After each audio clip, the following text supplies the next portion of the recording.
Hey guys, it's Aryan and I'm watching Aryan Mama. So today we are gonna see a movie review of Charlie and the Chocolate Factory, and I am going to be dressed as Willy Wonka. So let me introduce myself. I am Willy Wonka, the owner of the world's largest chocolate factory. And guess what? I'm a total magician when it comes to chocolate. I can make an ice cream that never melts, a bubble gum that never lost its flavor, and also a whole palace out of chocolate. So one day, having my usual haircut, white hair popped up. I was worried. I thought I was growing old.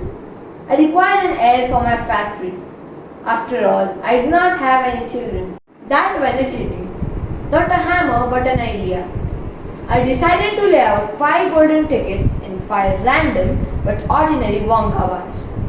So I sent out my workers, that is Oompa Loompas, to stick posters all over the town that read that I, Willy Wonka, have decided to allow 5 children into my factory. These lucky 5 will be allowed to see all the secrets and the magic. The 5 children who received the tickets were of extreme horrible conditions. One was Augustus Gloop, who was extremely greedy. One was Veruca Salt, who was spoiled. One was Violet Beauregard, who was a gum chewer. One was Mike TV, who was a TV addict.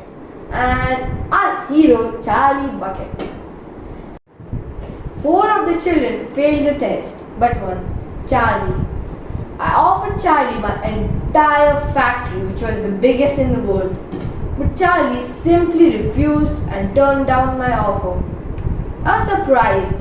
He said he would not part with his family for something like chocolate. What were the challenges the children faced? Why did Charlie deny to part from his family? Why did Willy Wonka not have any children? For all this, watch the movie. I'm sure you'll enjoy it. I give this movie from my side a 4-star rating. Also, this movie gives a really good moral message. That is, your family is the best supporting pillar that cherishes you even in the times of need or the difficult times. So our hero chose his family beyond all the riches in the world. Thank you very much for watching this video. Bye bye for now.